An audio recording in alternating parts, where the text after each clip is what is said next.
The summer of 1939 was tense across Europe. For years, tensions had been growing, fueled by the ambitions of Adolf Hitler and his Nazi regime. Germany had already marched into Austria in 1938, and soon after swallowed Czechoslovakia. Many hoped the aggression would stop there. Many prayed that Europe would not face another war. But in the quiet hours of September 1, 1939, those hopes ended. The German army crossed into Poland, unleashing a new kind of warfare the world had never seen before. Tanks roared across the countryside, aircraft screamed overhead, and whole divisions of soldiers advanced in lightning strikes. It was called Blitzkrieg, the Lightning War. The Polish people resisted bravely, but they were overwhelmed.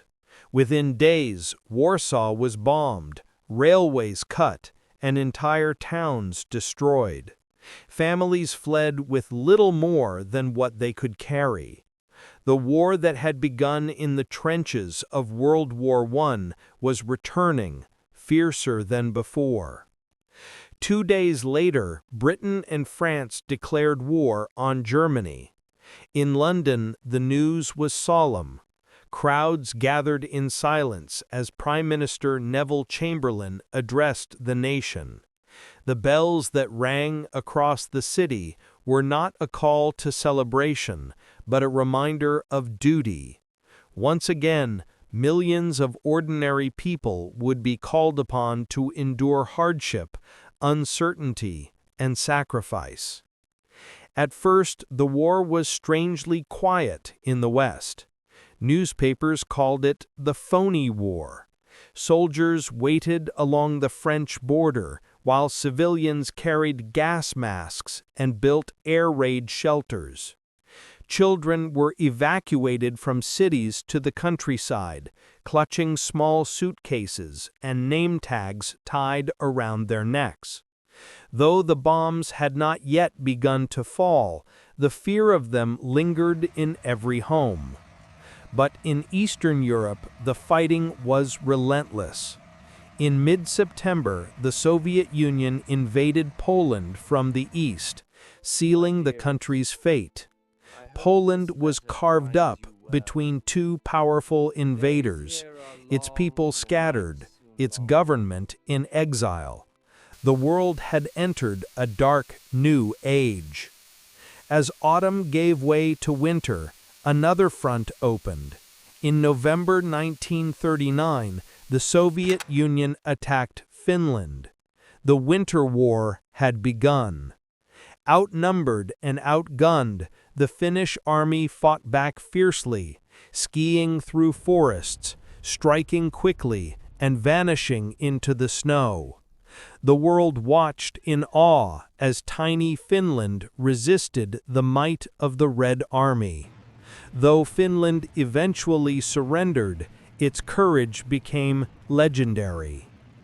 Meanwhile, in Britain, preparations continued. Gas masks were issued to everyone, including babies, who were given special mask cradles.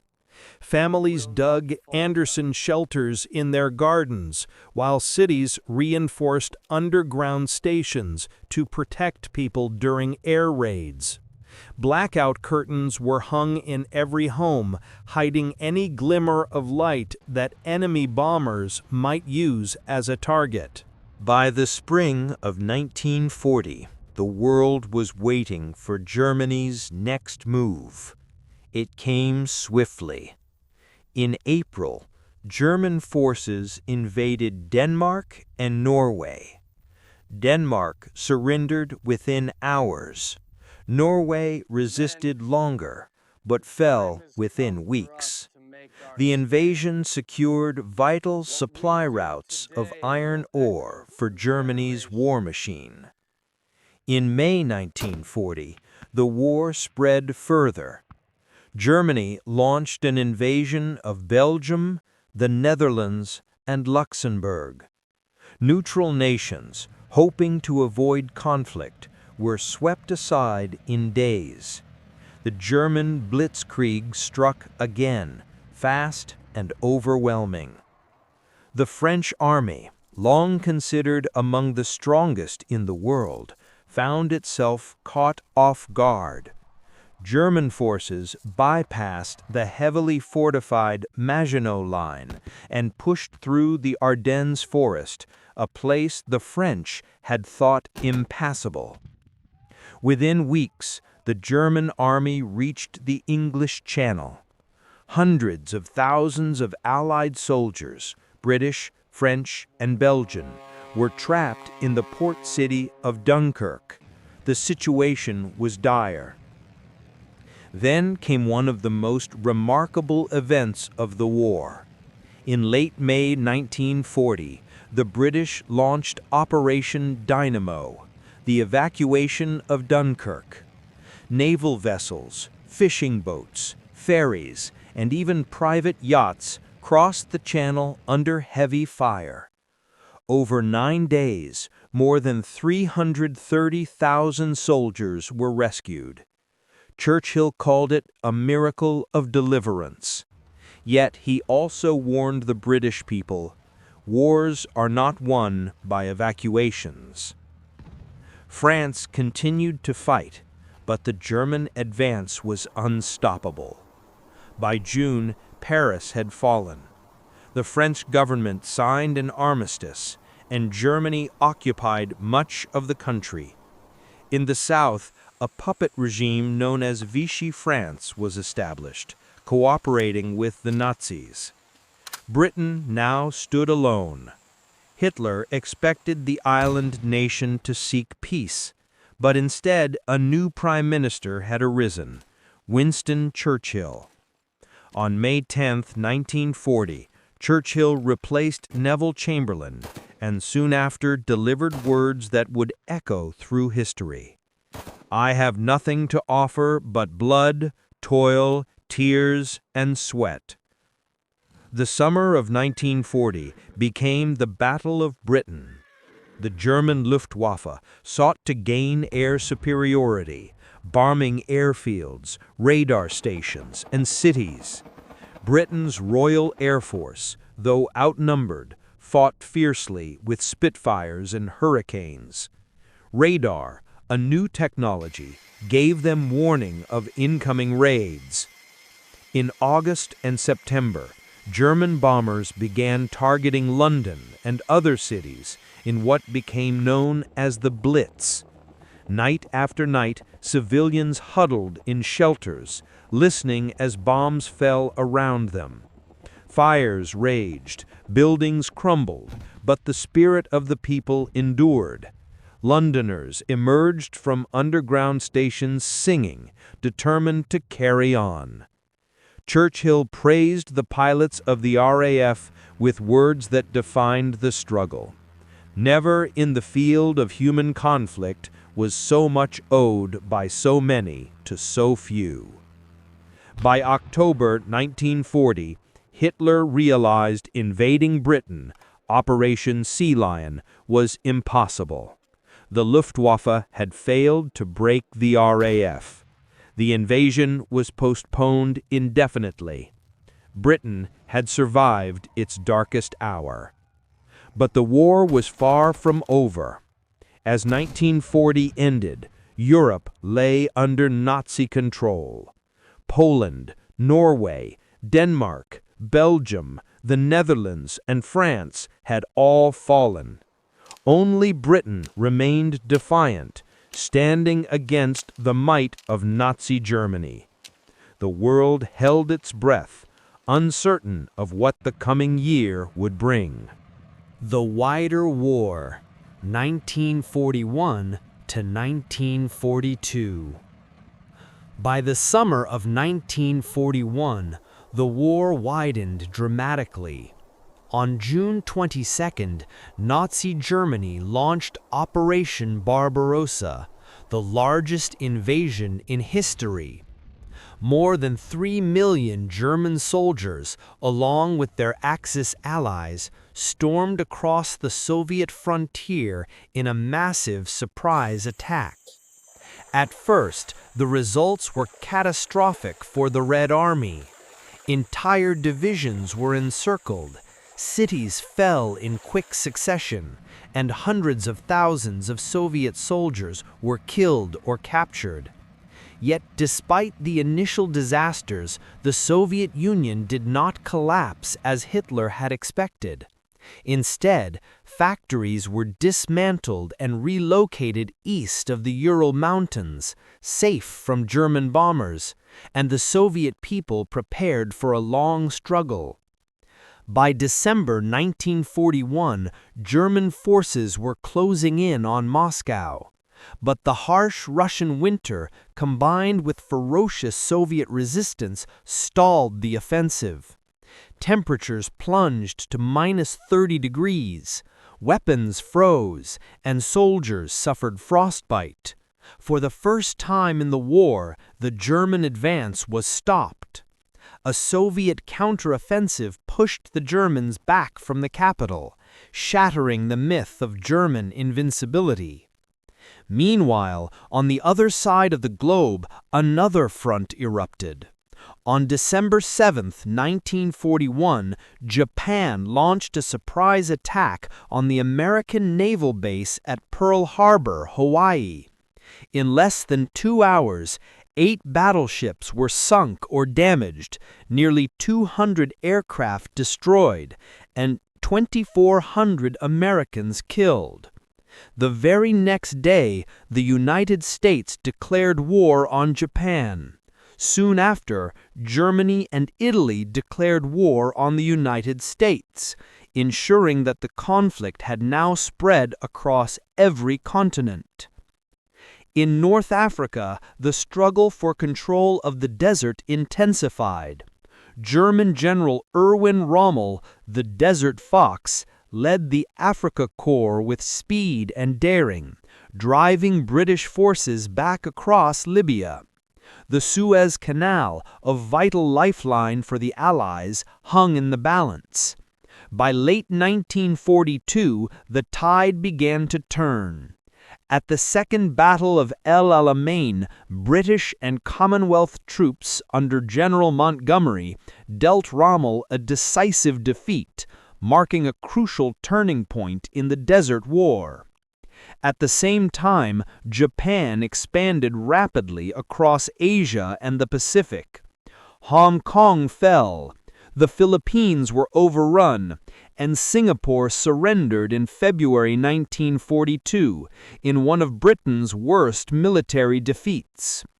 The Japanese Empire stretched from Burma to the Solomon Islands, threatening Australia and India. Yet resistance was growing.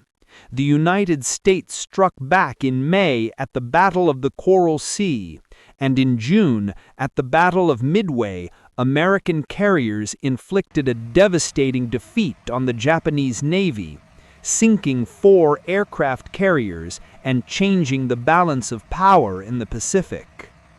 By the end of 1942, the world was fully engulfed in conflict.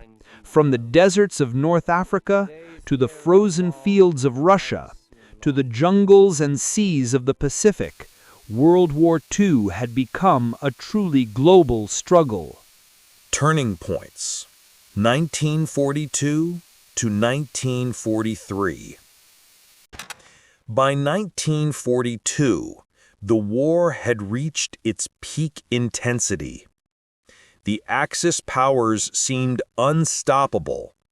Yet within 2 years, a series of turning points would begin to shift the balance. In the East, the German advance into the Soviet Union pressed deeper. Hitler turned his attention to the oil-rich Caucasus and the city of Stalingrad on the Volga River. The battle that followed became one of the most brutal in human history. Street by street, building by building, Soviet and German troops fought in the ruins of the city. Supplies dwindled, winter returned, and still the battle raged. By early 1943, the Soviet Red Army encircled the German Sixth Army, trapping more than 250,000 men. After months of suffering, starvation, and freezing cold, the remnants surrendered. Stalingrad was a catastrophic defeat for Germany and marked the beginning of the Soviet push westward. In North Africa, the momentum had also shifted. After Al Alamein, Allied forces launched Operation Torch, landing in Morocco and Algeria in November 1942. American and British troops advanced eastward, squeezing Rommel's forces between them and Montgomery's army. By May 1943, the Axis powers in North Africa had surrendered, and the Allies had opened the way to southern Europe. In the Pacific, Japan's expansion was finally checked. The Battle of Midway in June 1942 had crippled the Japanese carrier fleet. Over the following months, a grinding campaign unfolded in the Solomon Islands, most famously on Guadalcanal. There, American Marines endured fierce combat and disease in the jungles, but eventually forced the Japanese into retreat. It was the first major land victory against Japan and a turning point in the Pacific theater. Meanwhile, in the Atlantic, the Battle of the Atlantic was raging as German U-boats threatened Britain's vital supply lines. Convoys of merchant ships, escorted by destroyers and corvettes, faced constant attack. But by 1943, new technologies such as radar, long-range aircraft, and improved tactics began to turn the tide. Losses declined, and the Allies gained the upper hand at sea. The skies over Europe also became a new battlefield. Allied bombers launched massive raids on German cities and industrial centers. While losses were heavy, these raids strained Germany's resources and weakened its capacity to sustain the war. By the end of 1943, the Axis powers were on the defensive. In the Soviet Union, the Red Army was advancing after victories at Stalingrad and Kursk. In North Africa, the Allies were preparing to invade Italy. In the Pacific, Japan was losing the initiative. Slowly but surely, the balance of power was shifting. The Allied Advance, 1943 to 1944. With the tide of war turning, the Allies began to press their advantage on multiple fronts. In July 1943, they launched the invasion of Sicily, codenamed Operation Husky. Waves of American, British, and Canadian troops stormed the island, facing stiff resistance, but steadily advancing. Within weeks, the Allies captured Sicily, forcing Mussolini from power in Italy. Though Germany quickly occupied northern Italy and rescued Mussolini, the invasion marked the beginning of the end for Fascist Italy. In September 1943, Allied forces crossed into mainland Italy. The landings at Salandro and later at Anzio were bitterly contested, as German troops fought fiercely to delay the advance. The mountainous terrain gave the defenders an advantage, and progress was slow. Rome would not fall until June 1944. But the Italian campaign tied down significant German forces that might otherwise have fought on the Eastern Front or in France. Meanwhile, in the Soviet Union, the Red Army continued its relentless push westward. After Stalingrad, the Germans attempted one final massive offensive at Kursk in July 1943. It became the largest tank battle in history, with thousands of armored vehicles clashing on the open steppe. The Soviets held firm, inflicted crushing losses, and counterattacked. From then on, the Germans were largely in retreat in the east. City after city was liberated as the Red Army pushed toward the borders of Eastern Europe. In the skies, Allied bombing campaigns intensified. By 1944, American and British bombers launched round-the-clock raids on German cities, targeting factories, railways, and oil refineries. The destruction was enormous, stretching Germany's resources and morale. Though civilians bore the brunt of the suffering, the relentless bombing campaign weakened the Nazi war machine. In the Pacific, the Allies adopted a new strategy known as island hopping. Instead of attacking every Japanese-held position, they focused on capturing key islands that brought them closer to Japan itself. The campaign was brutal. At Tarawa, American Marines faced fierce resistance, suffering heavy casualties. At Jaqualaland, Saipan, and Guam, the battles were equally bloody. But each victory allowed the Allies to build air bases and tighten the noose around Japan. By mid-1944, the Allies were preparing for the greatest operation of the war, the invasion of Western Europe. Years of planning, deception, and buildup went into what would be known as Operation Overlord, or D-Day. Across Britain, hundreds of thousands of troops assembled, fleets of ships gathered, and aircraft prepared for the assault that would liberate France and open the road to Germany. The world was watching. The Allies had moved from defense to offense. The Axis powers, once dominant, were now struggling to hold their ground. The stage was set for decisive battles that would determine the final outcome of the war. D-Day and the liberation of Europe, 1944 to 1945. On the morning of June 6, 1944, the largest amphibious invasion in history began. Known as D-Day, Operation Overlord brought together American, British, Canadian, and Allied troops on the beaches of Normandy, France. Thousands of ships crossed the English Channel, carrying soldiers, tanks, and supplies. In the skies above, Allied aircraft bombarded German defenses, and paratroopers dropped behind enemy lines to disrupt communications and seize key positions.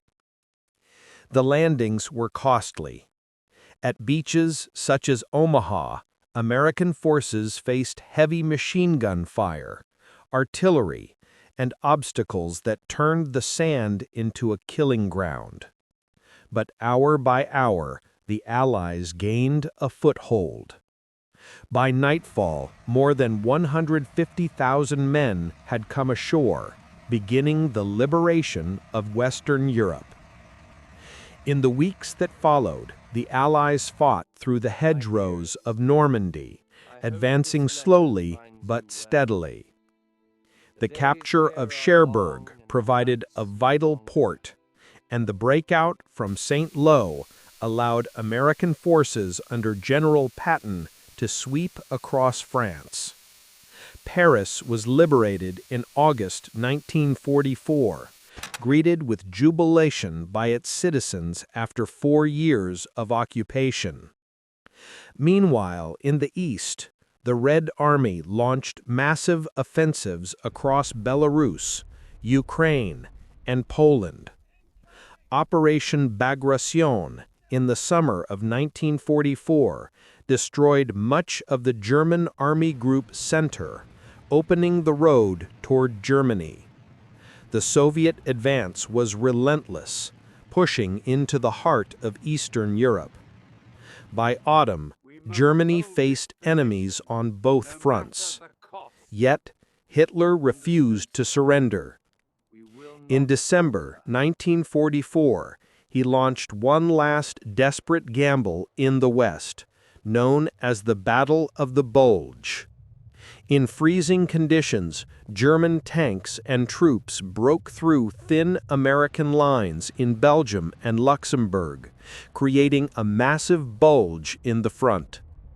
The surprise attack tested Allied resolve, but within weeks the offensive was halted. The Germans had spent their last reserves of men and equipment. As winter gave way to spring in 1945, the Allies pressed forward. From the west, American, British, and Canadian forces crossed the Rhine River into Germany. From the east, the Soviets stormed through Poland and into Berlin's outskirts. German cities lay in ruins from relentless bombing. Morale had collapsed, and millions of civilians fled the advancing armies. The once mighty Third Reich was crumbling. The liberation of Europe was nearly complete, but the final battles and the horrors yet to be uncovered would mark the war's closing chapter. The War in the Pacific and Japan's Defeat, 1944 to 1945. While Europe celebrated victory in May 1945, the war in the Pacific was still raging. For the Allies, defeating Japan meant a long and brutal campaign across the islands of the Pacific Ocean. In early 1945, the focus turned to two crucial battles, Iwo Jima and Okinawa. On Iwo Jima, a small volcanic island just 750 miles from Japan, American Marines faced entrenched Japanese defenders in February 1945. The fighting was ferocious, with Japanese soldiers hidden in tunnels and caves, determined to resist to the last man. After more than a month of combat, the island was secured, but at a terrible cost. Nearly 7,000 Americans killed and tens of thousands wounded. The iconic image of Marines raising the flag atop Mount Tsurubashi symbolized both the sacrifice and determination of the campaign. Only weeks later, the Battle of Okinawa began. It was the largest amphibious assault in the Pacific War. Lasting nearly 3 months, the battle was marked by kamikaze attacks, artillery barrages, and fierce ground combat. Over 12,000 Americans were killed, and over 100,000 Japanese soldiers and civilians lost their lives. The scale of destruction shocked the world and foreshadowed what an invasion of Japan's home islands might cost. Meanwhile, the Allies intensified their air campaign against Japan. American B-29 bombers launched devastating raids on Japanese cities, using both conventional bombs and incendiaries. Tokyo and other urban centers were reduced to ashes, with hundreds of thousands of civilians killed in the firestorms. yet Japan still refused to surrender. By the summer of 1945, Allied leaders faced a grim decision. To avoid a costly invasion of Japan, the United States chose to deploy a new weapon, the atomic bomb. On August 6, 1945, the first bomb was dropped on the city of Hiroshima, instantly killing tens of thousands and leaving the city in ruins. 3 days later, a second bomb was dropped on Nagasaki, causing immense destruction and loss of life. The shock of these attacks, combined with the Soviet Union's entry into the war against Japan, finally forced Japan to accept the inevitable. On August 15, 1945, Emperor Hirohito announced Japan's surrender in a radio broadcast, marking the end of World War II. The formal signing took place on September 2nd aboard the USS Missouri in Tokyo Bay. At last, after 6 years of global conflict, the Second World War had come to an end. The aftermath and legacy of World War II. With the guns finally silent in 1945, the world was left to confront the immense devastation caused by the Second World War. Entire continents lay in ruins. Cities across Europe and Asia were reduced to rubble, their streets lined with the scars of bombing and battle. Millions of people had been displaced, wandering through the wreckage in search of food, shelter, and loved ones. The human cost was staggering. More than 70 million people had perished in the conflict, including soldiers, civilians, and victims of genocide. The Holocaust, revealed in all its horror as Allied forces liberated the concentration camps, shocked the world with its scale of cruelty. 6 million Jews, along with millions of others deemed undesirable by the Nazis, had been systematically murdered. These revelations underscored the depths of human suffering and the urgent need to ensure such atrocities would never happen again. In Europe, nations began the long process of recovery. Germany was divided into zones of occupation, controlled by the United States, Britain, France, and the Soviet Union. The capital, Berlin, was split the same way, foreshadowing future tensions between East and West. Much of the continent faced shortages of food, housing, and medicine, but slowly reconstruction began. In Asia, Japan lay shattered, its cities destroyed, its empire dissolved, and its people facing hunger and hardship. The nation would undergo sweeping changes under Allied occupation. A new constitution was drafted, democratic reforms introduced, and the country began its path toward rebuilding. Politically, the war redrew the map of the world. The United States and the Soviet Union emerged as the two dominant superpowers, their rivalry soon shaping the Cold War.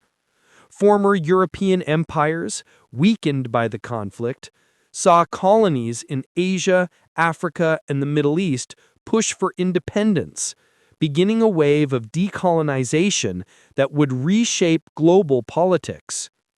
The United Nations was created in 1945, born from the hope that the world could find a way to prevent another global catastrophe. Nations gathered in San Francisco to sign its charter, pledging to work together for peace, security, and human rights. The legacy of World War II was immense. It left behind lessons of courage and resilience, but also warnings of the dangers of tyranny, unchecked aggression, and the destructive power of modern warfare. It was a conflict that ended with both the worst of human cruelty and the beginning of efforts to create a better, more peaceful world. Post-war changes and the beginning of the Cold War. The end of World War II did not bring complete peace. Instead, it ushered in a new era of rivalry and uncertainty as the world shifted from the devastation of global conflict to the tensions of the Cold War. In Europe, the continent was divided not only by physical destruction, but by ideology. On one side stood the Western democracies, led by the United States, Britain, and their allies. On the other stood the Soviet Union, determined to spread its influence and secure its borders. The Iron Curtain, a phrase made famous by Winston Churchill, descended across the continent, separating East from West. Germany became the central stage of this division. In the Western zones of occupation, supported by the US and Britain, democratic institutions began to take root. In the East, under Soviet control, a communist government was installed. Berlin itself, deep inside the Soviet zone, was split in half, a tense symbol of the ideological struggle that would dominate global politics for decades. The United States, having emerged from the war stronger than ever, introduced the Marshall Plan in 1947. Billions of dollars were poured into rebuilding Western Europe, reviving its economies, and ensuring that desperation would not drive nations toward communism. This plan laid the foundation for recovery and forged stronger ties between America and its European partners. Meanwhile, the Soviet Union tightened its grip on Eastern Europe. Nations like Poland, Hungary, and Czechoslovakia fell under communist regimes, their political freedoms suppressed and economies redirected to serve Moscow's interests. The Cold War battle lines were drawn, though open conflict between the two superpowers was avoided, for now. In Asia, sweeping changes also took place. China continued its own civil war, which had paused during the Japanese invasion but reignited afterward, eventually bringing Mao Zedong and the Communists to power in 1949. Korea, once under Japanese rule, was divided along the 38th parallel, a division that would lead to war just a few years later. At the same time, the world watched as colonial empires unraveled. India achieved independence from Britain in 1947, inspiring movements across Asia and Africa. The post-war years marked the beginning of a rapid wave of decolonization, forever altering global dynamics. New technologies also transformed the post-war landscape. The atomic bomb, demonstrated in Hiroshima and Nagasaki, now cast a long shadow over international relations. Both the United States and the Soviet Union raced to develop more powerful nuclear weapons, fueling fears of annihilation, but also ensuring a precarious balance of power. The memory of World War II, with its destruction and sacrifices, remained fresh. Nations sought ways to prevent another catastrophe, leading to alliances like NATO in 1949. The world was entering a new chapter, one defined not by open global war, but by political maneuvering, proxy conflicts, and an uneasy standoff between superpowers. The Second World War had ended, but its consequences continued to shape history. The peace that followed was fragile, its stability resting on lessons learned from the bloodiest conflict in human history. Closing reflection. World War II was more than just a clash of armies and nations. It was a turning point in human history, a conflict that reshaped the world in ways still felt today. From the ashes of destruction came both tragedy and progress. The war showed the heights of human courage and sacrifice, but also the depths of cruelty and destruction. It was a war fought on every continent and ocean, involving millions of soldiers and civilians alike. From the frozen steppes of Russia to the deserts of North Africa, from the skies above Britain to the jungles of the Pacific, the conflict was truly global. Each battle, each campaign, and each act of resistance was a thread in the vast tapestry of the struggle. The aftermath was just as transformative. Nations were rebuilt, empires faded, and new superpowers arose. The United Nations was founded, not simply as a symbol, but as a promise that the mistakes of the past could guide a better future.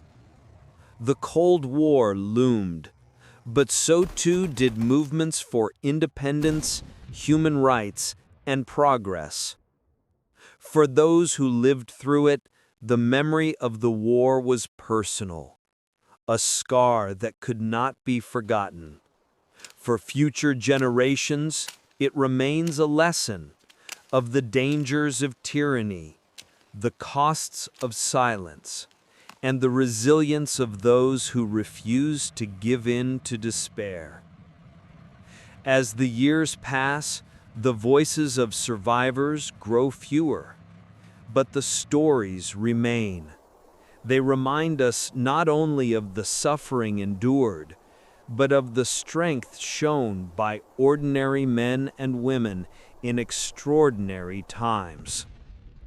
World War II was the deadliest conflict in human history. Yet from its shadow came the determination to build a better world. That determination continues to guide us today. And so, as this long reflection comes to a close, remember that history is not just about battles and leaders. It is about people, their hopes, their struggles, their resilience. The Second World War reminds us of the price of freedom, the value of peace, and the responsibility we all share to learn from the past. Closing reflection. World War II was more than just a clash of armies and nations. It was a turning point in human history, a conflict that reshaped the world in ways still felt today. From the ashes of destruction came both tragedy and progress. The war showed the heights of human courage and sacrifice, but also the depths of cruelty and destruction. It was a war fought on every continent and ocean, involving millions of soldiers and civilians alike. From the frozen steppes of Russia to the deserts of North Africa, from the skies above Britain to the jungles of the Pacific, the conflict was truly global. Each battle, each campaign, and each act of resistance was a thread in the vast tapestry of the struggle. The aftermath was just as transformative. Nations were rebuilt, empires faded, and new superpowers arose. The United Nations was founded, not simply as a symbol, but as a promise that the mistakes of the past could guide a better future. The Cold War loomed, but so too did movements for independence, human rights, and progress. For those who lived through it, the memory of the war was personal, a scar that could not be forgotten. For future generations, it remains a lesson of the dangers of tyranny, the costs of silence, and the resilience of those who refuse to give in to despair. As the years pass, the voices of survivors grow fewer, but the stories remain. They remind us not only of the suffering endured, but of the strength shown by ordinary men and women in extraordinary times. World War II was the deadliest conflict in human history. Yet from its shadow came the determination to build a better world.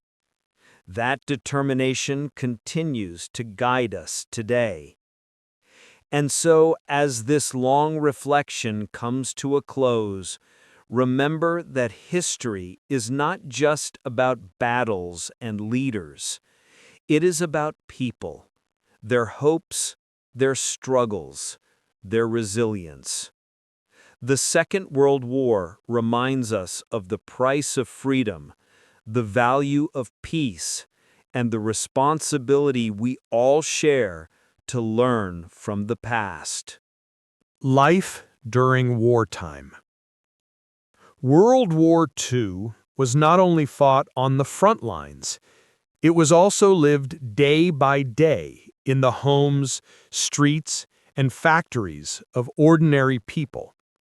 For millions across the world, survival meant adjusting to a new rhythm of life, defined by rationing, restrictions, and the constant uncertainty of war. In Britain, ration books became as familiar as house keys. Families carefully measured out butter, sugar, tea, and meat, making every scrap last. Creative cooking became an essential skill, with recipes designed to stretch the smallest amounts into full meals. Carrots were turned into sweets, and every garden became a victory garden, growing vegetables to supplement diets. The blackout defined nightly life in cities.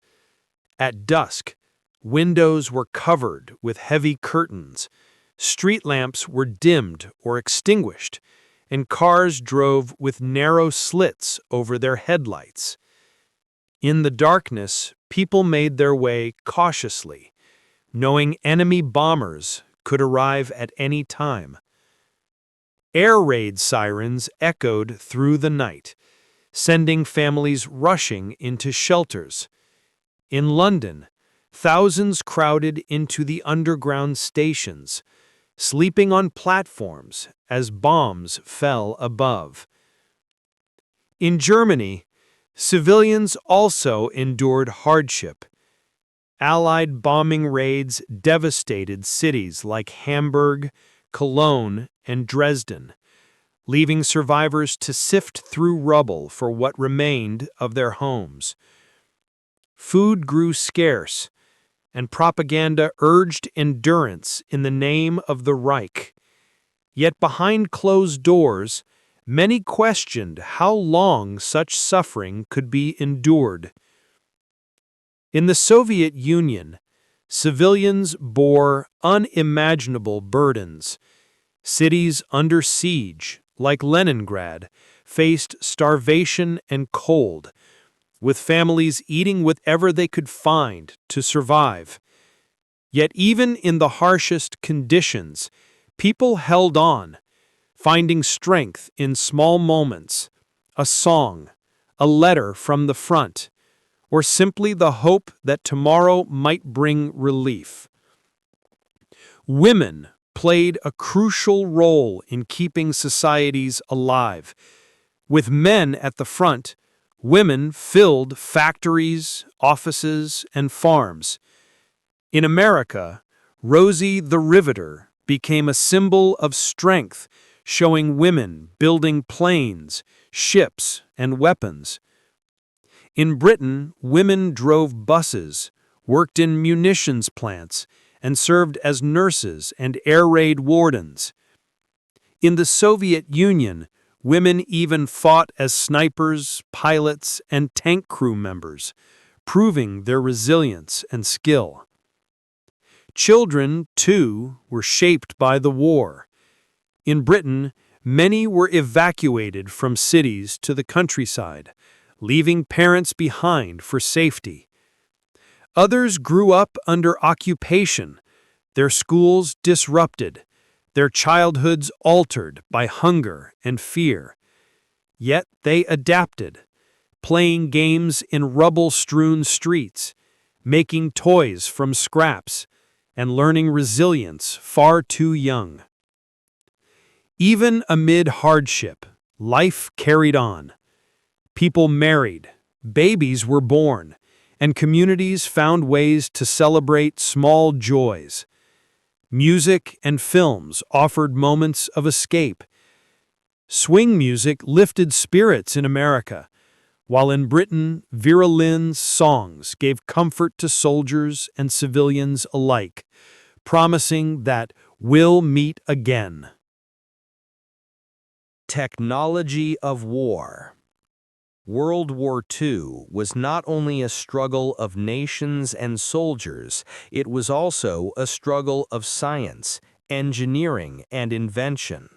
The war became a laboratory of technology, where innovation could mean survival and superiority could decide victory. On the ground, tanks became symbols of modern war.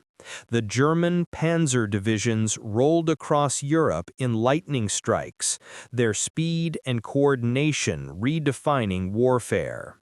But as the war dragged on, the Allies adapted. The Soviet Union unleashed the T-34 tank, a tank praised for its reliability, sloped armor, and powerful gun. It became the backbone of the Red Army, overwhelming German forces by sheer numbers and resilience.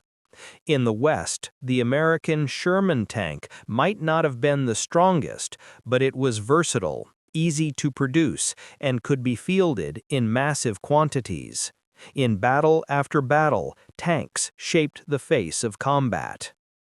In the skies, aircraft evolved rapidly. At the beginning of the war, fighters like the technology of war. World War II was not only a struggle of nations and soldiers, it was also a struggle of science, engineering, and invention. The war became a laboratory of technology, where innovation could mean survival, and superiority could decide victory. On the ground, tanks became symbols of modern war. The German panzer divisions rolled across Europe in lightning strikes, their speed and coordination redefining warfare. But as the war dragged on, the Allies adapted. The Soviet Union unleashed the T-34, a tank praised for its reliability, sloped armor, and powerful gun.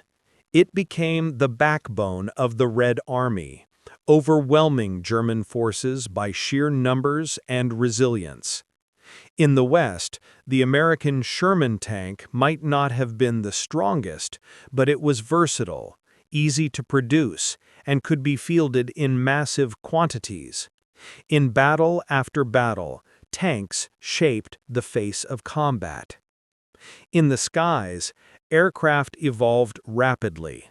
At the beginning of the war, fighters like the British Spitfire and the German Messerschmitt clashed over Europe. By the war's end, jet engines had arrived, with Germany's Me-262 becoming the world's first operational jet fighter.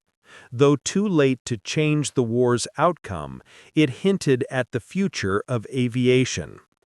Strategic bombing campaigns brought destruction to cities, while long-range bombers like the American B-17 Flying Fortress and the British Lancaster dropped thousands of tons of explosives on enemy territory. Air superiority became essential, proving that the skies could decide the ground war below. At sea, technology transformed naval battles. Aircraft carriers replaced battleships as the rulers of the oceans.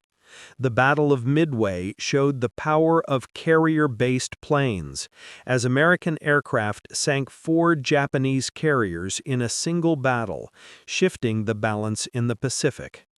Submarines prowled the waters, with German U-boats threatening Britain's lifeline across the Atlantic. In response, sonar, depth charges, and improved convoy tactics turned the tide, slowly defeating the submarine menace.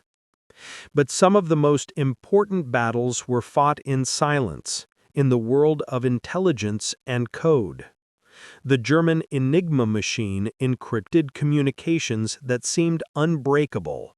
Yet in places like Bletchley Park, British code breakers, aided by early computers, cracked the codes. Alan Turing and his colleagues provided intelligence that saved countless lives, giving the Allies an invisible but decisive edge. Radar was another quiet revolution. It gave warning of incoming air raids, guided ships through darkness, and helped fighter pilots find their targets. This invisible shield saved Britain during the Battle of Britain, allowing a small number of fighters to hold off a much larger German force. Medicine also advanced under pressure. Antibiotics like penicillin, produced on a large scale for the first time, saved soldiers from infections that once would have been fatal.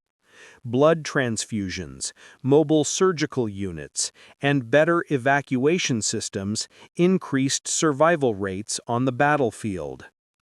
And then there was the most terrifying development of all, the atomic bomb. In secret laboratories in the United States, under the Manhattan Project, scientists harnessed the power of the atom. In 1945, the bombs dropped on Hiroshima and Nagasaki showed a new, unimaginable level of destruction. The war ended, but the world entered the nuclear age, an age where science and warfare became inseparable, and where the shadow of atomic weapons would shape history for generations. World War II proved that technology could tip the balance of power, but it also showed that every innovation came with consequences, some that offered hope, and others that carried fear. The war ended, but the lessons of its science and weapons would echo long into the future. Spies and intelligence. Beneath the roar of tanks, the thunder of bombers, and the clash of armies, another war was being fought. A war of shadows, secrets, and silence. World War II was as much a battle of intelligence as it was of firepower. The outcome often depended on spies, code breakers, and resistance fighters whose names would remain hidden for decades. In Britain, the headquarters of this shadow war was Bletchley Park.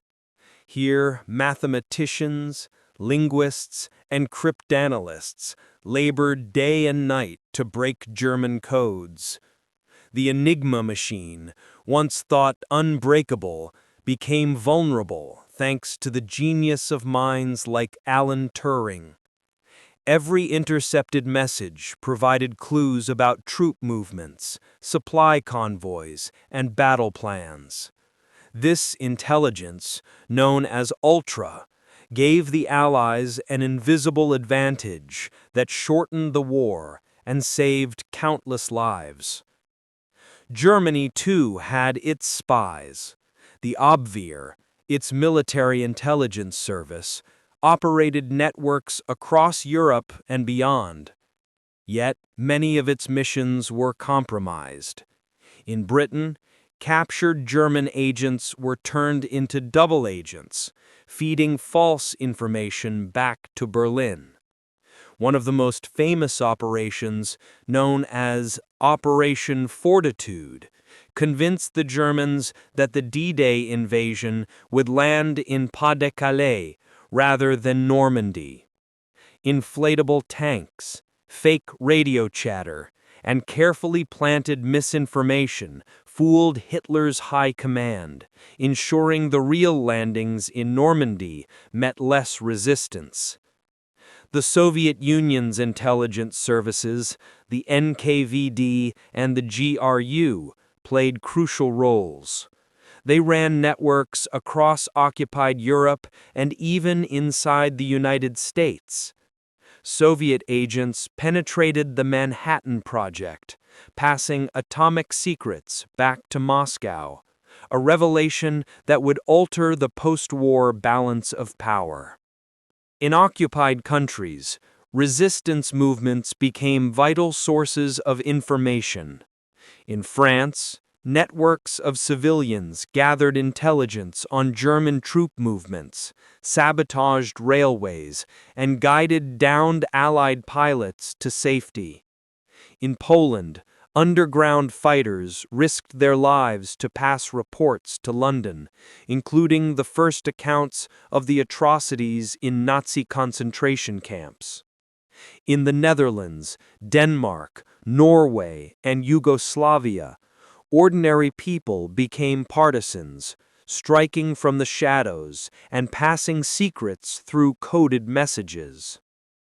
Even in neutral countries, spies met in quiet cafes, exchanged information, and passed secrets in code.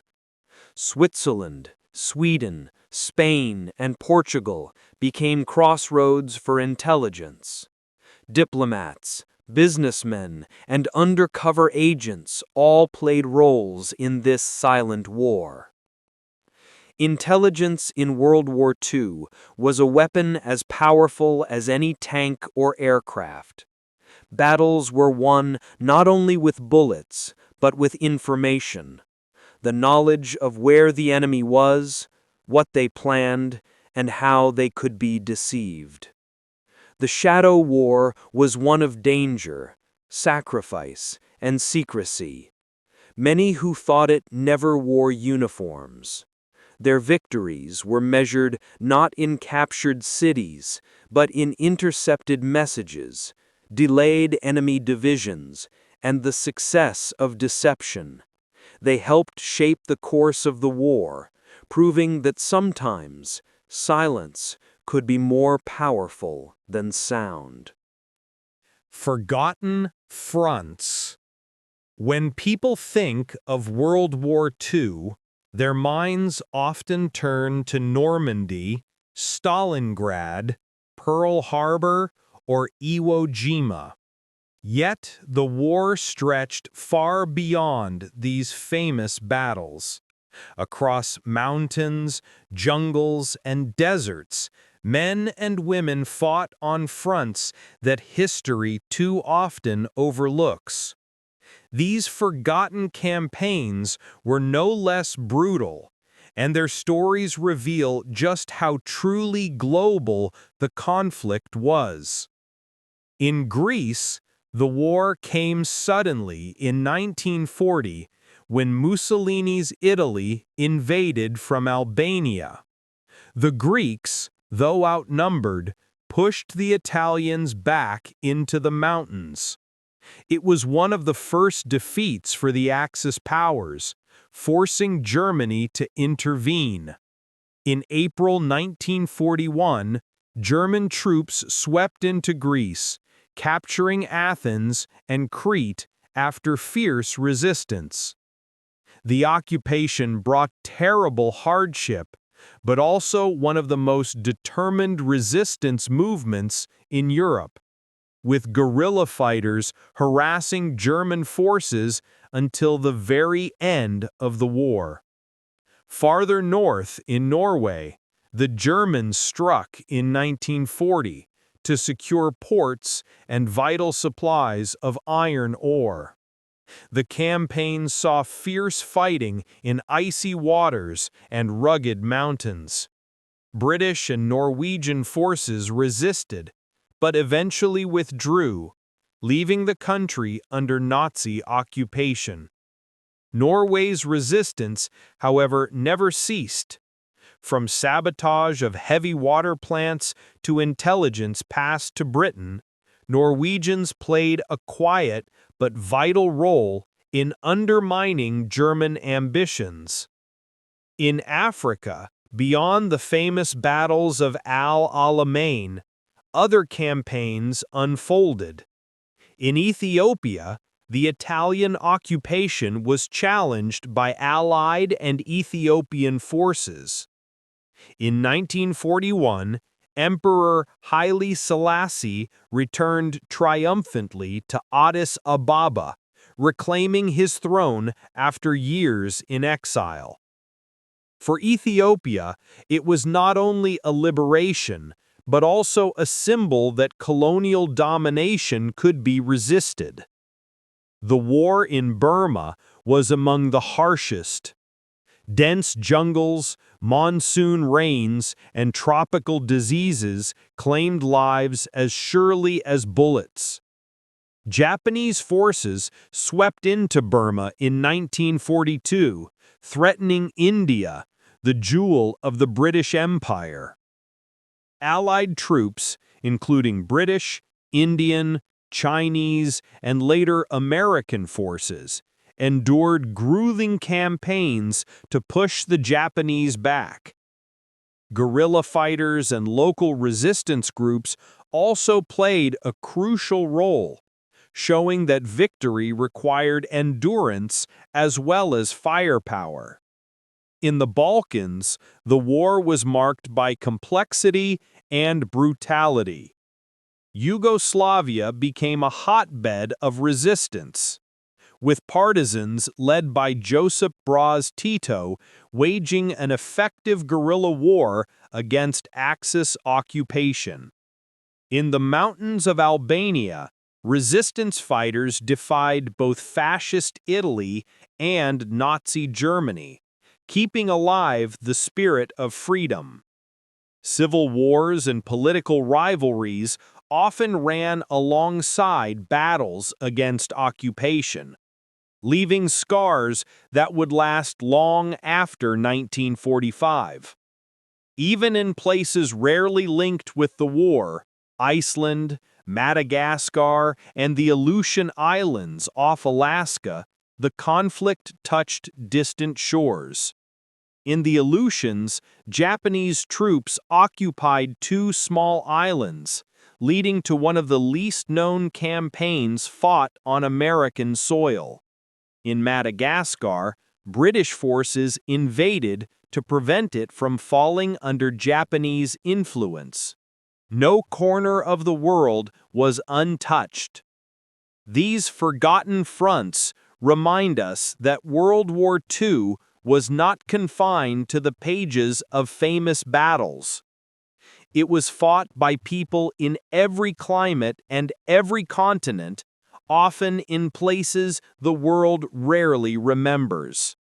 For those who lived and died in Greece, Burma, Norway, Ethiopia, or the Balkans, the war was just as real, just as brutal, and just as defining. History often shines its spotlight on the most famous battles, but the shadows tell their own stories of courage, endurance, and sacrifice in places far from the headlines. Cultural impact. World War II was not only fought with weapons, it was also fought with words, with images, and with music. The cultural impact of the conflict shaped how people understood the war as it happened, and how future generations would remember it. Propaganda became one of the most powerful tools of the era. In the United States, posters urged citizens to conserve food, buy war bonds, and keep silent about military secrets. Slogans like "Loose lips sink ships" became part of daily life. In Britain, the government produced leaflets and posters to encourage endurance, including the now famous message, "Keep calm and carry on." In Germany and Japan, propaganda painted the Axis cause as righteous while demonizing their enemies. Newspapers, films, and radio broadcasts were all turned into weapons to shape public opinion. Cinema played an enormous role. Hollywood produced war films to boost morale, with actors like Humphrey Bogart, James Cagney, and John Wayne embodying the image of courage and patriotism. In Britain, documentaries such as those by filmmaker Humphrey Jennings showed both the hardship and resilience of civilians. In Germany, director Leni Riefenstahl's earlier work for the Nazis showed how film could glorify ideology and leadership. The moving image, whether used for hope or manipulation, became an essential part of the war effort. Music, too, carried people through dark times. In Britain, Vera Lynn's voice filled the airwaves, singing songs of reunion and hope, promising that we'll meet again, and that the white cliffs of Dover would still stand. In America, swing music by artists like Glenn Miller and Benny Goodman lifted spirits, bringing joy to dance halls and radio listeners. Soldiers carried these songs in their hearts, reminders of home in far-off battlefields. In occupied Europe, music often became a quiet act of resistance, a way of holding on to identity and hope. Art also bore the scars and spirit of the war. Painters, cartoonists, and photographers captured the devastation of bombed cities, the courage of soldiers, and the suffering of civilians. Some created works as propaganda, others as testimony. In concentration camps, prisoners sketched scenes of horror, leaving behind haunting images that told truths the Nazis tried to hide. Literature carried the voices of those who lived through it. Diaries, like that of Anne Frank, offered intimate glimpses into daily life under occupation. Writers and journalists recorded not only battles, but also the fears, hopes, and resilience of ordinary people. These words, written often in secret, survived as reminders that even in darkness, voices could not be silenced. Even fashion reflected the war. In places where resources were scarce, clothing was rationed, and people grew inventive with repairs and alterations. Military uniforms, utility clothing, and practical styles became part of everyday life, shaping how an entire generation dressed. The cultural impact of World War II did not end with 1945. The songs, films, and images of the era remained, shaping collective memory. In the decades that followed, countless movies, books, and artworks revisited the war, interpreting its meaning and keeping its stories alive. World War II was not only a clash of armies, but also a battle for the mind and the heart.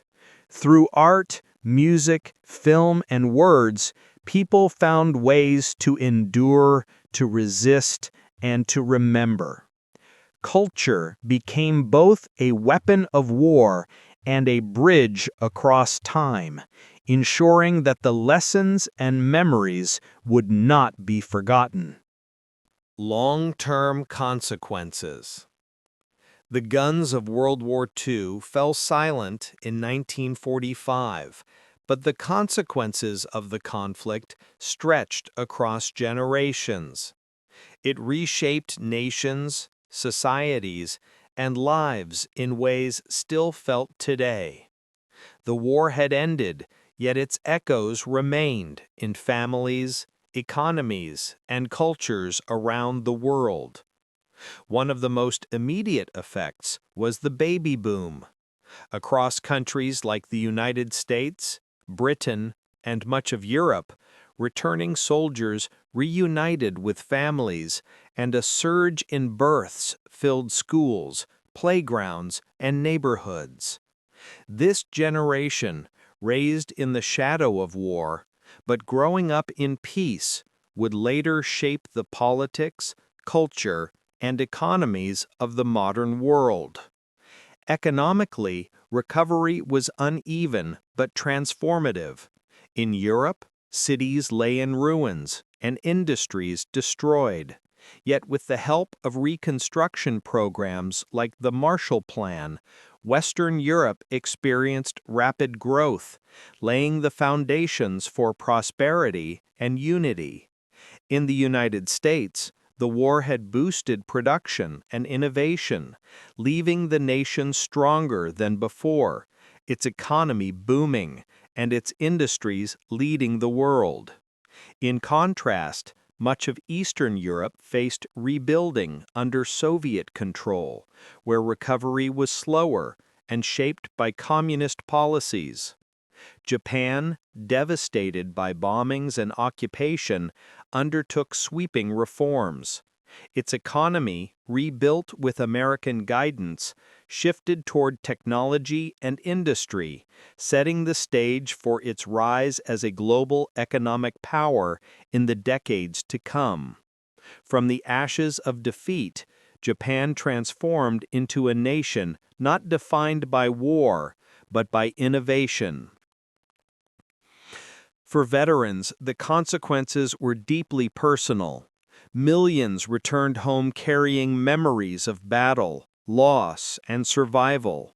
Many found it difficult to adjust, haunted by trauma that was not yet widely understood. Yet they also became the backbone of post-war societies, building families, communities, and industries. Monuments and memorials sprang up to honor their sacrifice, ensuring their service would be remembered. Socially, the war brought profound change. Women who had stepped into factories, offices, and even combat roles carried forward the memory of their contributions. While many were pushed back into traditional roles after 1945, the war had proven their abilities, planting seeds for future movements for equality. Racial minorities who served and sacrificed also demanded recognition, fueling civil rights struggles in the United States and independence movements abroad. The shadow of war also lived on in memory. Holocaust survivors carried their stories into the post-war world, ensuring that the horrors of genocide would not be forgotten. Across Europe and Asia, annual commemorations, war cemeteries, and museums kept alive the memory of both suffering and resilience. On a global scale, the war's long-term consequence was the birth of a new world order. The Cold War divided East and West for nearly half a century. Decolonization reshaped Africa, Asia, and the Middle East as nations once under European empires sought their own futures. International institutions like the United Nations worked to prevent another global conflict, though peace remained fragile. Even today, the consequences of World War II remain visible. In the politics of Europe, in the borders of Asia, in the echoes of memory, and in the lessons still taught, the war lives on. It shaped the modern age not only through destruction, but through rebuilding, renewal, and the enduring reminder of what humanity must never allow to happen again. Personal stories and human voices. Behind the statistics, the battles, and the sweeping strategies, World War II was lived by ordinary people. Soldiers, nurses, workers, children, and families, each with a story of their own.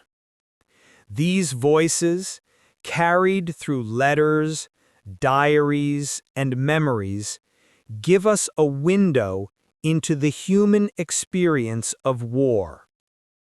A young British pilot, writing to his parents in 1940, described the strange beauty of flying at dawn, even as the threat of death hung over every mission. His words spoke of both courage and longing to return to the life he had left behind. Many of these letters never reached their destination, preserved instead as fragments of unfinished lives. In occupied France, a teenage girl kept a diary of her daily struggles. She wrote of hunger, fear of patrols, and the whispered hope of liberation. Her entries spoke of small joys, sharing bread with friends, listening to forbidden music, or catching rumors of advancing Allied armies. To her, the war was not a grand strategy, but the sound of boots on cobblestones and the silence of curfews. From the Eastern Front, Soviet soldiers scribbled quick notes on scraps of paper before battle. Some described the bitter cold, the hunger, the exhaustion. Others wrote of their determination to defend their homes and families no matter the cost. Many never returned, their words becoming the last trace of lives cut short by war. In the Pacific, American Marines wrote letters filled with longing for home. They spoke of palm trees, heat, and endless waiting between battles. Some described the surreal contrast of tropical beauty and sudden violence. The letters often ended with reassurances, promises to loved ones that they would return. Many kept those promises, many did not. For civilians, the war was a constant struggle. Mothers wrote to sons they would never see again. Children sketched pictures of tanks, planes, and cities in ruins. Refugees kept diaries of their journeys, filled with descriptions of cold nights, uncertain roads, and the hope of reaching safety. Even in the darkest times, love and humanity endured. Soldiers carried photographs of sweethearts in their pockets. Families hid small treasures, wedding rings, letters, keepsakes, as reminders of what they were fighting for. In concentration camps, survivors recalled how a single act of kindness, a shared crust of bread, a whispered word of hope, could keep a person alive one more day. After the war, these voices became testimony. Veterans spoke of comrades they had lost, of friendships forged in the fire of battle. Survivors shared their stories to ensure history would not forget. Their words remind us that war is never just strategy or politics, it is people. The human voices of World War II continue to echo across time. They remind us of sacrifice and suffering, but also of resilience, love, and hope. By listening to them, we honor the millions who lived, fought, and endured through the greatest conflict in human history. The silent battle, trauma, and memory. When the guns fell silent in 1945, the war did not simply end for those who lived through it. The battles continued inside the minds and hearts of millions. Soldiers, prisoners, civilians, and refugees carried the war within them long after peace was declared. For many veterans, returning home was not the joyful ending they had imagined. The noise of gunfire, the faces of fallen comrades, and the weight of survival often haunted their dreams. What we now call post-traumatic stress disorder was poorly understood at the time. Back then, it was called battle fatigue or shell shock. Many men tried to push forward, burying memories deep inside, yet the scars remained. Some found themselves restless, unable to settle back into ordinary life. Crowds, sudden noises, or even the quiet of night could bring back memories of the front. Others turned to silence, choosing never to speak of what they had seen. Families noticed the changes, but often lacked the words to describe them. The war had ended, but for many, it had simply moved inward. Civilians, too, bore invisible wounds. Children who had grown up in air raid shelters carried fear into adulthood. Survivors of bombings remembered the sounds of collapsing buildings and the smell of smoke. Refugees, displaced from their homes, carried not only the loss of possessions, but also the ache of disconnection, never fully able to return to the places they once knew. Holocaust survivors carried perhaps the heaviest burden. Their memories of camps, of loss, and of cruelty were beyond comprehension. Some spoke openly, determined that the world should never forget. Others remained silent, unable to revisit what they had endured.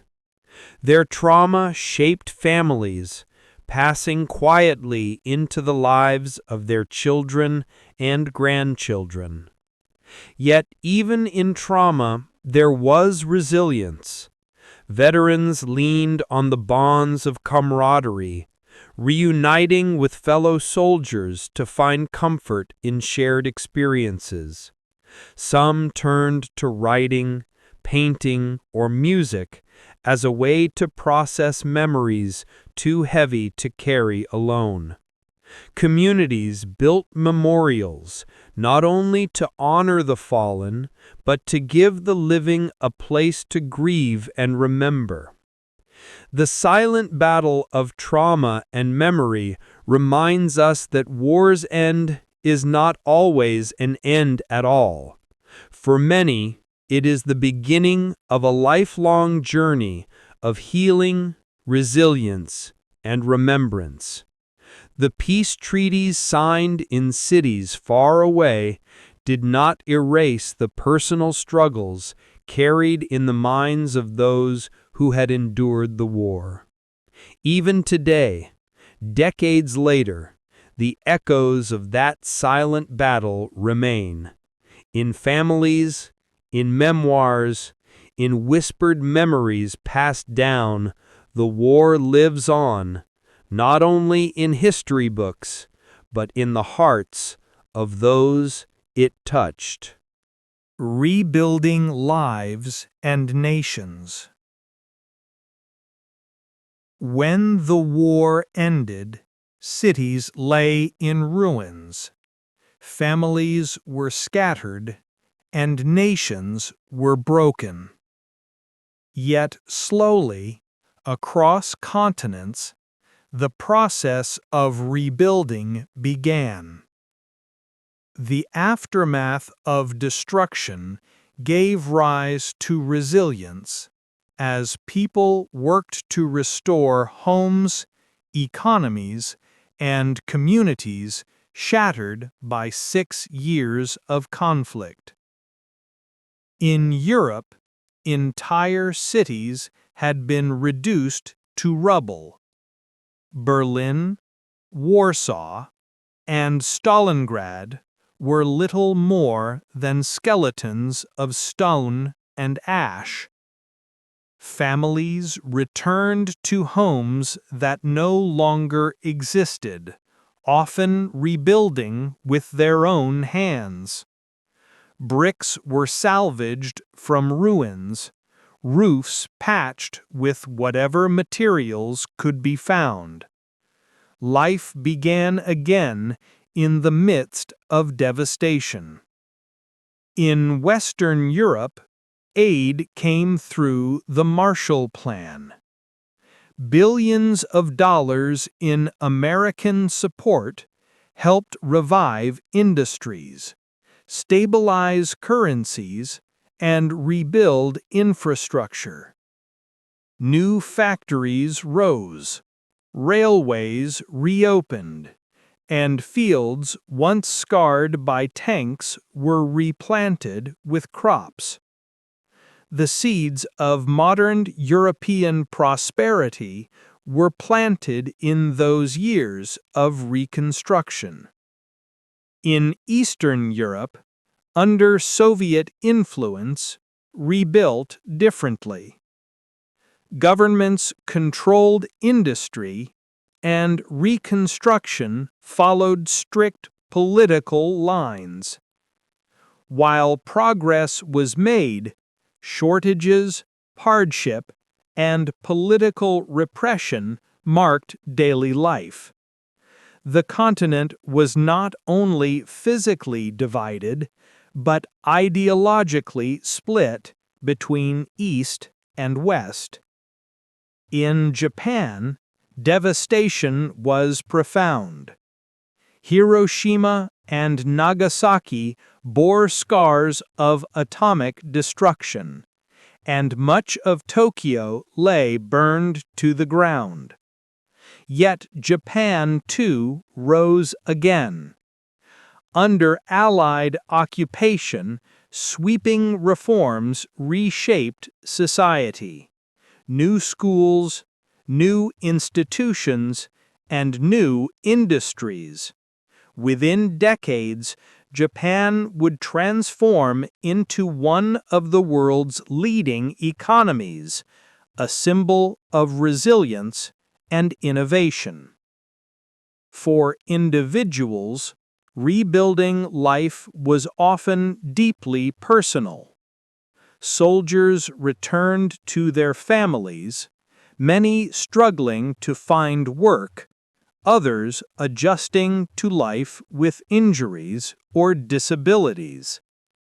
Widows and orphans carried on in quiet strength, finding ways to piece together broken households. Communities rallied together, sharing food, clothing, and labor to support one another through the hardest years. The post-war years also brought new hope. Couples married in large numbers.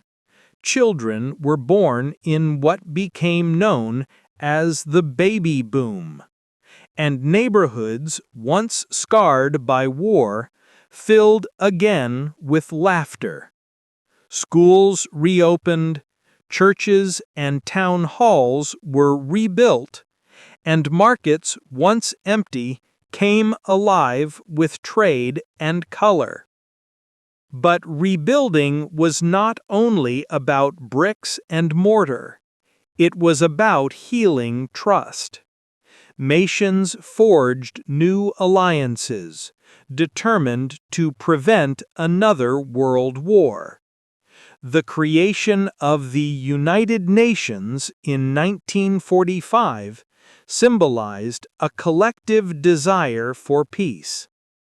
In Europe, steps toward cooperation laid the groundwork for what would one day become the European Union. Across the world, people carried forward the lessons of loss and resilience. Though scars of the war would never fully fade, the determination to rebuild brought forth not only recovery but renewal. From ruins rose modern nations, stronger economies, and generations determined to shape a more hopeful future. The rise of a new world order. With the end of World War II came not only peace, but the birth of a new world order. The old balance of power, shaped by empires and centuries of rivalry, was gone. In its place, two superpowers emerged, the United States and the Soviet Union, each holding a vision for the future, and each determined to shape the post-war world in its own image. The United States emerged from the war stronger than ever before. Its industries had thrived during wartime production. Its cities had been spared from destruction, and its military had become the most powerful in history.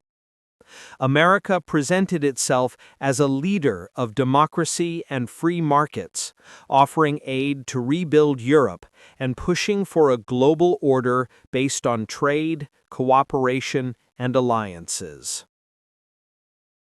The Soviet Union, though devastated by war, also stood as a global giant. Having defeated Germany on the Eastern Front, it held vast influence across Eastern Europe. The Red Army remained one of the strongest military forces on Earth, and under Joseph Stalin, the Soviet Union sought to expand communism as both an ideology and a system of power. This division quickly hardened into the Cold War. Europe, once the center of global conflict, became divided by an Iron Curtain. Western nations aligned with the United States through the North Atlantic Treaty Organization, NATO, while Eastern nations fell under Soviet control and the Warsaw Pact. Though the world longed for peace, a new rivalry had begun, marked not by direct world war, but by proxy conflicts, espionage, and the constant threat of nuclear weapons. The United Nations, founded in 1945, symbolized an effort to prevent another global conflict. It became a stage for diplomacy, debate, and humanitarian work.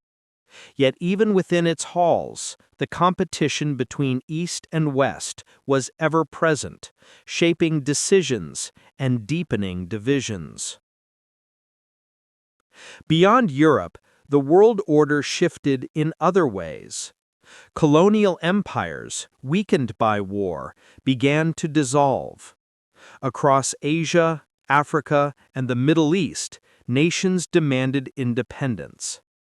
India broke free from British rule in 1947, inspiring independence movements worldwide. In many places, these struggles for freedom would become caught up in the larger Cold War rivalry as the United States and the Soviet Union sought allies among the newly independent states.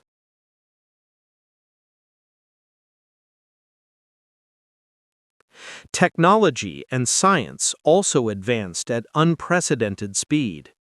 The atomic bomb, once used to end World War II, became the centerpiece of global power.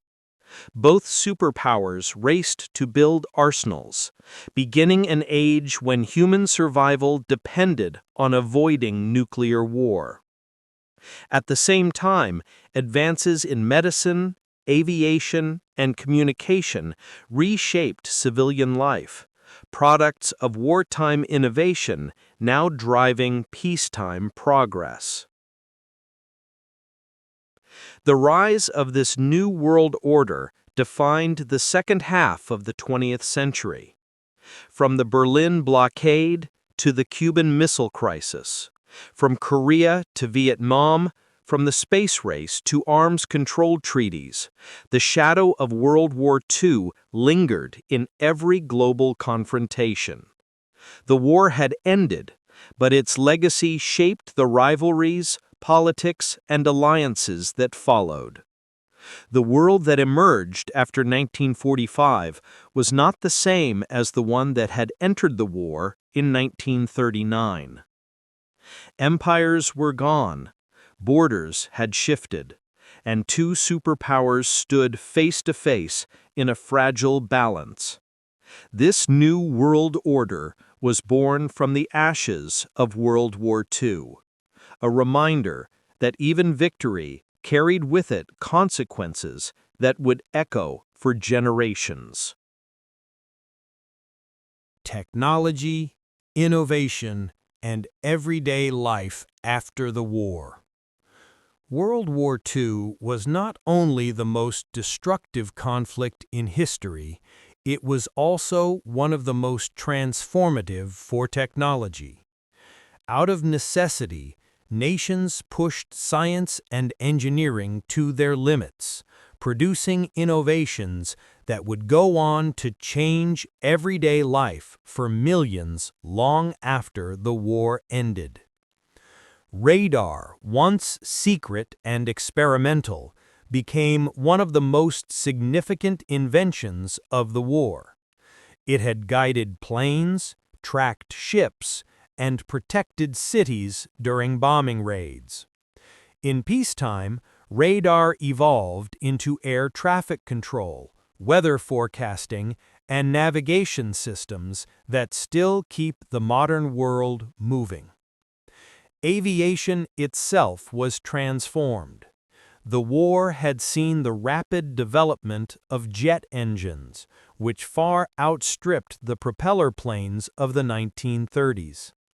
Though jets came late to the battlefield, they shaped the future of flight. In the decades that followed, commercial jetliners would carry passengers across continents and oceans in hours, shrinking the world. The war also accelerated medicine. The mass production of penicillin, first used widely on wounded soldiers, became one of the greatest medical breakthroughs of the century. It saved countless lives during the war, and afterward it spread into hospitals worldwide, launching the antibiotic revolution. Blood transfusion techniques, surgical advances, and medical evacuation systems also developed during the conflict, laying the foundations for modern emergency medicine. Computing made its first strides as well. Machines like the British Colossus and the American ENIAC were built to break codes and calculate artillery trajectories. They were massive, room-sized devices, but they opened the door to the computer age. In the years after the war, this technology would grow smaller, faster, and more powerful, eventually shaping every aspect of modern life. Other wartime inventions found unexpected civilian uses. Microwave radar research led to the development of microwave ovens. Synthetic materials, from nylon stockings to plastics, became part of everyday households.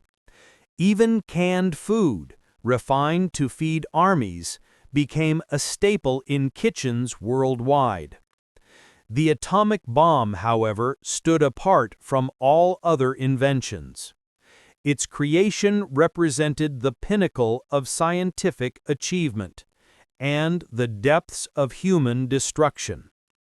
After the war, nuclear energy was pursued not only as a weapon, but also as a power source.